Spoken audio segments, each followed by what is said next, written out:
Miss world grand ఫినాలేకు hitech city ముస్తాబైంది. రేపు సాయంత్రం 4 గంటల నుంచి జరగబోయే ఈవెంట్ కోసం ప్రభుత్వం భారీ ఏర్పాట్లు చేస్తుంది.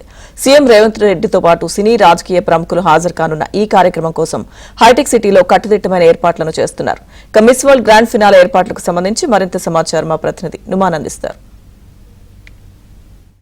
మిస్ వరల్డ్ పోటీల గ్రాండ్ ఫినాలేకు హైటెక్స్ ముస్తాబైంది. రేపు సాయంత్రం 4 గంటల నుంచి అర్ధరాత్రి 12 గంటల వరకు జరగబోయేటటువంటి ఈ ఈవెంట్ కోసం నిర్వాహకులు పెద్ద ఎత్తున ఏర్పాట్లు చేశారు. ఇక తెలంగాణ రాష్ట్ర ప్రభుత్వం తరపున సీఎం రేవంత్ రెడ్డితో పాటుగా మంత్రులు, అదేవిధంగా సినీ రాజకీయ ప్రముఖులు, దాదాపు 109 దేశాలకు సంబంధించినటువంటి మిస్ వరల్డ్ కంటెస్ట్లు ఈ కార్యక్రమంలో పాల్గొనున్నారు. ఈ నేపథ్యంలో ఇప్పటికే ఇటు కార్యక్రమం గ్రాండ్ ఫినాలే జరగబోయేటటువంటి హైటెక్స్ దగ్గర కూడా కట్టుదిట్టమైనటువంటి ఏర్పాట్లను చేస్తున్నటువంటి పరిస్థితి. ప్రస్తుతం నేను ఏదైతే హైటెక్స్ దగ్గర ఉన్నాను. సో హైటెక్స్ దగ్గర మనం ఏబిఎన్ స్క్రీన్ లో ఒకసారి విజువల్స్ లో కూడా చూడొచ్చు. భారీగా ఏర్పాట్లు అయితే జరుగుతున్నటువంటి పరిస్థితి. సో కేవలము కొంతమందిని మాత్రమే అనుమతిస్తున్నారు. సో ఈ 2 రోజుల పాటు ఉన్నటువంటి కార్యక్రమాలను కూడా పూర్తిగా రద్దు చేసినటువంటి పరిస్థితి ఉందని చెప్పవచ్చు. సో దాదాపు 109 దేశాలకు చెందినటువంటి మిస్ వరల్డ్ కంటెస్ట్లు, వ్యాపార రాజకీయ ప్రముఖులు ఈ కార్యక్రమంలో పాల్గొన్నారు. దాదాపు 3000 మంది సిట్టింగ్ కెపాసిటీతో కొత్త హాల్ నిర్మించగా సో ఆ మేరకు గెస్టులకు ఆహ్వానిస్తున్నారు. మొత్తం 3000 పాసుల్లో దాదాపు 1500 మంది మిస్ వరల్డ్ నిర్వాహకులకు అందజేయగా మరో 1500 పాసులను ప్రభుత్వం పంపిణీ చేయనుంది.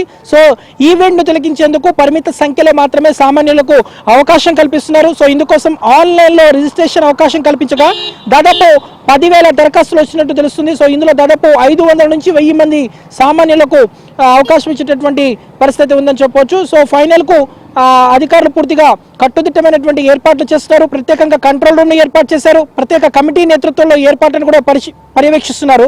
సో కాగా ఫైనల్ పోటీలో పూర్తిగా వీక్షించేందుకు కూడా ఇక్కడ ప్రత్యేకంగా ఏర్పాట్లు చేస్తున్నటువంటి పరిస్థితి. సో మిస్ వరల్డ్ విజేతకు భారీగా ప్రైజ్ మనీ కూడా దక్కనుంది. మొత్తం దాదాపు 8.5 కోట్లకు పైగా అందనుంది. సో అలాగే విజేతకు ప్రపంచవ్యాప్తంగా గుర్తింపు కూడా లభించనుంది. సో ఈ నేపథ్యంలో ఇటు మిస్ వరల్డ్ కంటెస్ట్ ఏదైతే ఉన్నారో వచ్చేటటువంటి వారికి కూడా గ్రాండ్ గా ఆతిథ్యం పలికే విధంగా కూడా ఇటు గ్రాండ్ ఫినాలేకు పెద్ద ఎత్తున ఏర్పాట్లు జరుగుతున్నటువంటి పరిస్థితి ఉందని చెప్పవచ్చు. సో ఈ కార్యక్రమం మొత్తం కూడా రేపు సాయంత్రం 4 గంటల నుంచి ప్రారంభమవుతుంది.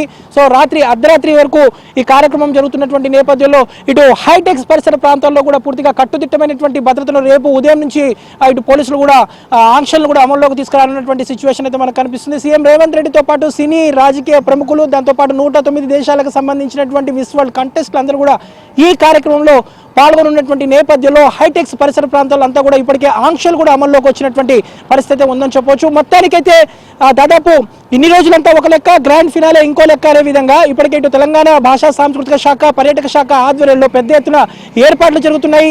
మిస్ వరల్డ్ గ్రాండ్ ఫినాలే కోసం ఇటు హైటెక్స్ అయితే సర్వాంగ సుందరంగా ముస్తాబైనటువంటి పరిస్థితి ఉందని చెప్పొచ్చు. వీడియో జర్నలిస్ట్ వెంకట్తో Numan, ABN Andhra Jyothi, hitech city నుంచి.